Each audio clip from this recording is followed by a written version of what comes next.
स्वागत है आप सभी का गायत्री कॉलेज सांचौर की ऑनलाइन क्लासेस में। आज के इस लेक्चर में हम लोग बात करेंगे युगलीना में लोकोमोशन गमन की। तो आज हम एक प्रोटोजोअन जंतु हैं युगलीना, उस जंतु में लोकोमोशन की गमन की क्रिया किस प्रकार से संपन्न होती हैं, उस पे एक छोटा सा डिस्कशन आज के इस लेक्चर में हम लोग करेंगे। टॉपिक स्टार्ट करें उससे पहले दो जानकारियां। नंबर एक, अगर हम युगलीना में लोकोमोशन की बात करते हैं तो इस प्रोटोजोआ जंतु में हमें दो प्रकार का गमन लोकोमोशन दिखाई देता है। जो पहले प्रकार का गमन है जिसके बारे में हम आज के इस लेक्चर में बात करेंगे, वो है फ्लैजेलर लोकोमोशन। तो युगलीना जो कि एक प्रोटोजोआ जंतु है, उसमें गमन की दो विधियां हैं, या हम ऐसा कहें कि युगलीना में दो प्रकार का गमन उपस्थित होता है। उनमें से जो पहले प्रकार का गमन है उसका नाम है फ्लैजेलर लोकोमोशन। हिंदी में इसे कशाभिकीय गमन इस नाम से जाना जाता है। युगलीना में गमन की जो दूसरी विधि है उसे हम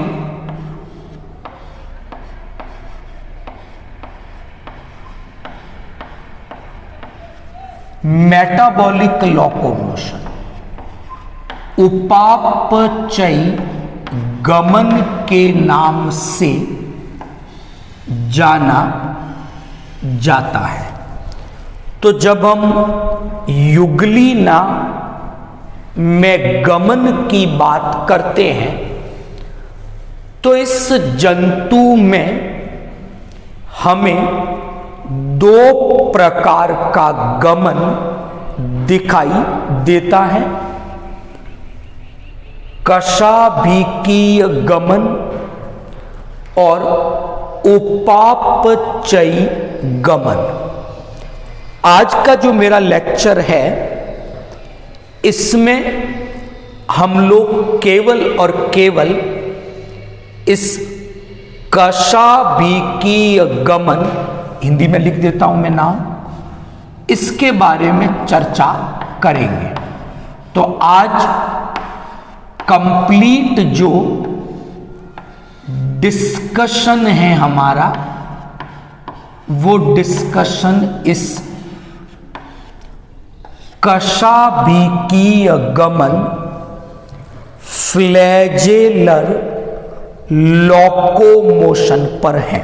तो बात करते हैं ये गमन किस प्रकार से युगलीना में होता है।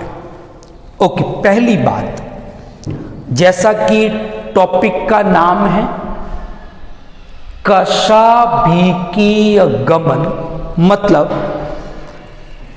इस प्रकार का जो गमन है इसमें जो संरचना गमन की क्रिया में सम्मिलित होगी या जिस कोशिकीय अंग के द्वारा ये गमन की क्रिया होगी उसका नाम है फ्लैजीलम या कशाभ। यानी इस प्रकार का जो गमन है ये गमन कशाभ की सहायता से, जिसे अंग्रेजी में फ्लैजेलम कहा जाता है, तो उस फ्लैजीलम या उस कशाभ की सहायता से ये गमन होता है और इसीलिए इस गमन को फ्लैजेलर लोकोमोशन, कशाभिकीय गमन के नाम से जाना जाता है। तो पहली एक चीज हुई युगलीना, जो कि एक प्रोटोजोआ जंतु है, उसमें गमन अंग के रूप में कशाभ उपस्थित होता है और उसी कशाभ की सहायता से युगलीना में गमन की, लोकोमोशन की क्रिया संपन्न होती है और इसीलिए इस गमन को हमने फ्लैजेलर लोकोमोशन, कशाभिकीय गमन नाम दिया है। दूसरी इंपॉर्टेंट बात, अगर हम युगलीना की संरचना देखें तो ये इस तरह की एक संरचना होती है। तो क्या देखते हैं, युगलीना में दो कशाभ उपस्थित है, यानी जो कशाभ हैं उनकी संख्या युगलीना में दो है, दो कशाभ युगलीना में होते हैं। संरचना में हम क्या देखते हैं, ये दोनों फ्लैजीला कशाभ असमान लंबाई के हैं, यानी एक कशाभ तो युगलीना के शरीर से भी लंबा है, लेकिन जो दूसरा फ्लैजीलम है, कशाभ है, वो बहुत छोटा है और इस पेलिकल के भीतर ही रह जाता है, इससे बाहर निकला हुआ नहीं है। तो जो अधिक लंबा फ्लैजीलम है केवल वही गमन की क्रिया में सहायता करता है। अब हम बात करेंगे कि ये कशाभ किस प्रकार गमन में हेल्प करेगा, सहायता करेगा। तो एक छोटी सी जानकारी इस डायग्राम के द्वारा हम समझने की कोशिश करेंगे। जो ये फ्लैजीलम है, जो ये कशाभ है, वो इन दो प्रकार के परिवर्तनों में जाता है।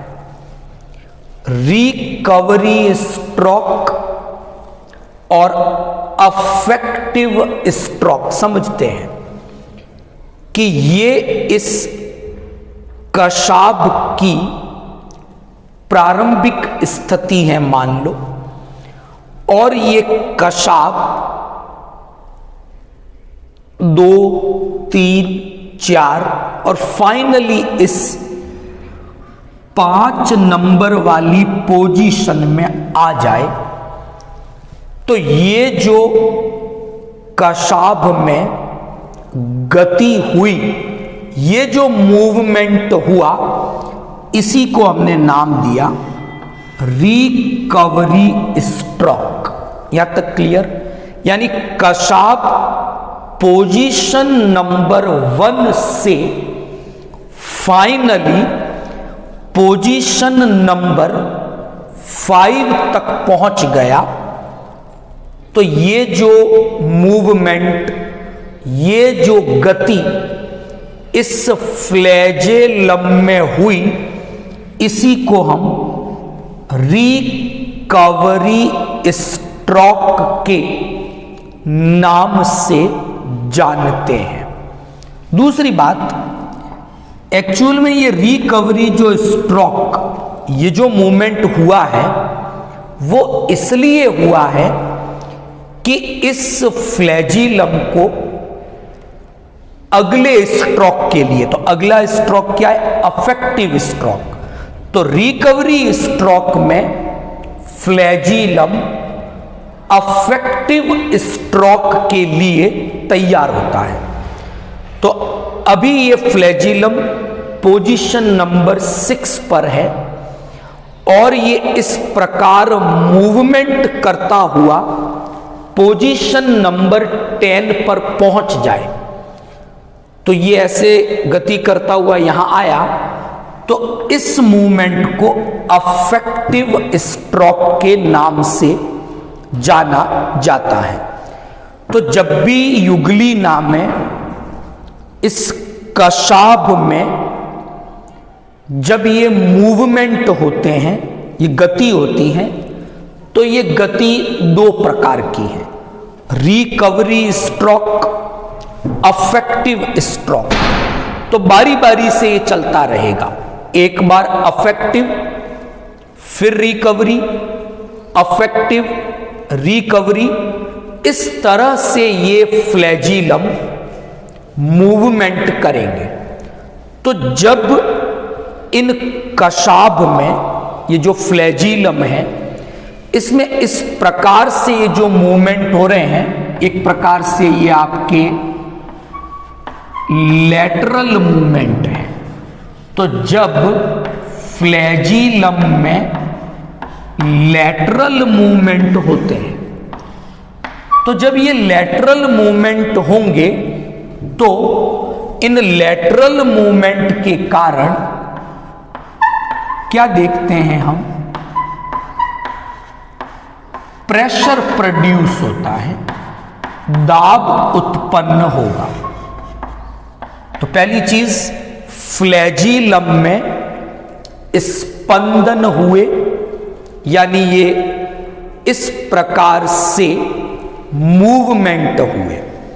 रिकवरी, अफेक्टिव, यानी ये दोनों ही प्रकार के जब स्ट्रोक होते हैं, तो फ्लैजिलम में लैटरल मूवमेंट होते हैं, पार्श्व गतियां होती हैं साइड में इस तरह से, तो उनके कारण प्रेशर जनरेट होगा।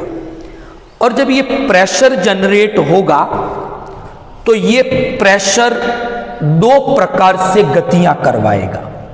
पहला कि इस प्रेशर के कारण एनिमल फॉरवर्ड, यानी आगे की ओर गति करे इस प्रेशर के कारण, और दूसरा, इस प्रेशर के कारण एनिमल अपनी ही एक्सिस पर रोटेट करने लगे, घूर्णन करने लगे। तो एनिमल घूर्णन भी कर रहा है, फॉरवर्ड आगे भी बढ़ रहा है।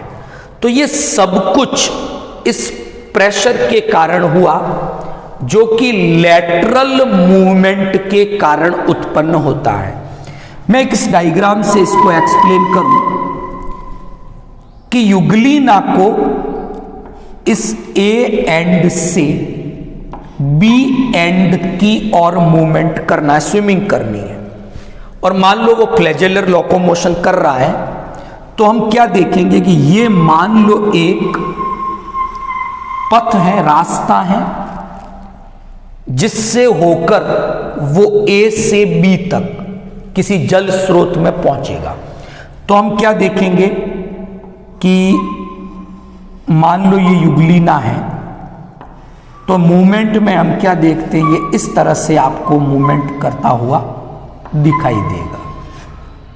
तो ये रोटेट भी कर रहा है। तो जिस तरह से एक स्क्रू की मूवमेंट होती है, आपने अपने घरों में स्क्रू देखे होंगे, तो जिस तरह से स्क्रू ऐसे मूवमेंट करता हुआ आगे बढ़ता है, कि ये मान लो एक स्क्रू है, तो वो रोटेट भी कर रहा है प्लस फॉरवर्ड डायरेक्शन में आगे भी जा रहा है। तो उसी तरीके से इस अक्ष के चारों ओर ये घूर्णन करता हुआ ए से बी की ओर आगे बढ़ता है।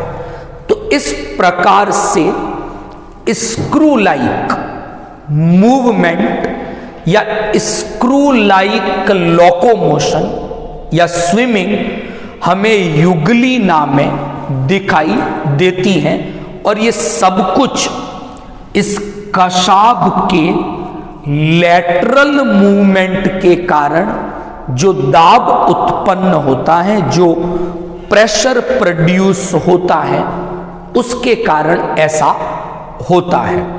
तो यहां हमने बात की कि इसी प्रेशर के कारण लैटरल मूव मतलब रोटेट घूर्णन की क्रिया भी होती है। जंतु अपनी ही जो अक्ष है उसके 90 डिग्री पर वो घूर्णन करेगा और आगे की डायरेक्शन में भी वो गमन करता है।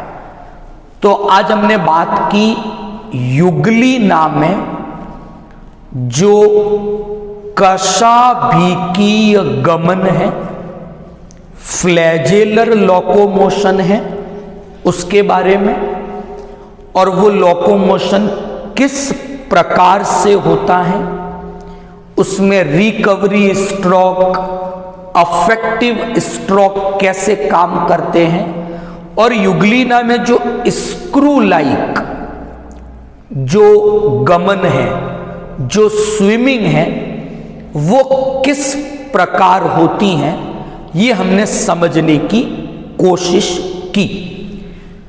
नेक्स्ट हम बात करेंगे कि युगलिना में ये जो गमन की क्रिया हो रही है, ये सब कुछ इस फ्लैजिलम कशाभ के द्वारा होती है।